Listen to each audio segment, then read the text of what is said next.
പുതുവർഷത്തിലെ ആദ്യ നിയമസഭാ സമ്മേളനം നയപ്രഖ്യാപനത്തോടെ വേണം തുടങ്ങാൻ.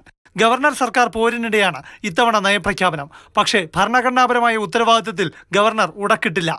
മന്ത്രിസഭ അംഗീകരിച്ച നയപ്രഖ്യാപനം ഗവർണർ അംഗീകരിച്ച് ഒപ്പുവെച്ചതോടെ സർക്കാർ ആദ്യ പ്രതിസന്ധി മറികടന്നു. നയപ്രഖ്യാപനം വായിക്കാൻ ഗവർണർ എത്തും. അതിനാൽ അങ്ങനെയൊരു പ്രതിസന്ധിയുമില്ല. പക്ഷേ ഗവർണറും മുഖ്യമന്ത്രിയും നിയമസഭയിൽ നേർക്കുനേർ കാണുമ്പോൾ എന്ത് സംഭവിക്കും? രാവിലെ 8:45 ഗവർണർ രാജ്ഭവനിൽ നിന്ന് നിയമസഭയിലേക്ക് പുറപ്പെടും. നിയമസഭാ കവാടത്തിൽ മുഖ്യമന്ത്രിയും സ്പീക്കറും പാർലമെന്ററി കാര്യമന്ത്രിയും ഗവർണർ ആരിഫ് മുഹമ്മദ് ഖാനെ സ്വീകരിക്കും. അതെല്ലാം കീഴ്വഴക്കം പോലെ നടക്കും. പക്ഷേ രാജ്ഭവനിൽ മന്ത്രിമാരുടെ സത്യപ്രതിജ്ഞാ ചടങ്ങിൽ ഇരുവരും പ്രകടിപ്പിച്ച ശരീരഭാഷ ആവർത്തിക്കുമോ? പരസ്പരം മിണ്ടാതെ, മുഖം കൊടുക്കാതെ അന്യരെ പോലെ നിൽക്കുമോ? ഇതാണ് രാഷ്ട്രീയ കേരളം ഉറ്റുനോക്കുന്ന ആദ്യ കൗതുകം. ഗവർണർ നയപ്രഖ്യാപന പ്രസംഗം തുടങ്ങുമ്പോഴാണ് അടുത്ത കൗതുകം. സംസ്ഥാന സർക്കാരിന്റെ നയവും നേട്ടങ്ങളും വിവരിക്കുന്നതാണല്ലോ നയപ്രഖ്യാപനം. സ്വന്തം സർക്കാരിനെ വിവിധ വിഷയങ്ങളിൽ പരസ്യമായി വിമർശിക്കുന്ന ഗവർണർ എങ്ങനെ പ്രശംസാ വാചകങ്ങൾ വായിക്കും? പ്രസംഗം മുഴുവൻ വായിക്കുമോ? അതോ ഏതാനും വാചകങ്ങൾ വായിച്ച ശേഷം സഭയിൽ വയ്ക്കുമോ?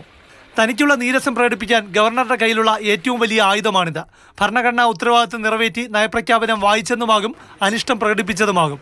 എന്തായാലും തീരുമാനം ഗവർണറുടെ മനസ്സിലാണ്. കാത്തിരിക്കാം രാവിലെ 9 മണി വരെ. മുടങ്ങിക്കിടക്കുന്ന ക്ഷേമവും വികസനവും എങ്ങനെ സർക്കാർ മുന്നോട്ട് കൊണ്ടുപോകും? ഈ പ്രഖ്യാപനം കൂടിയാണ് ജനം പ്രതീക്ഷയോടെ കാത്തിരിക്കുന്നത്. പ്രശാന്ത് കൃഷ്ണ, മാതൃഭൂമി ന്യൂസ്, തിരുവനന്തപുരം.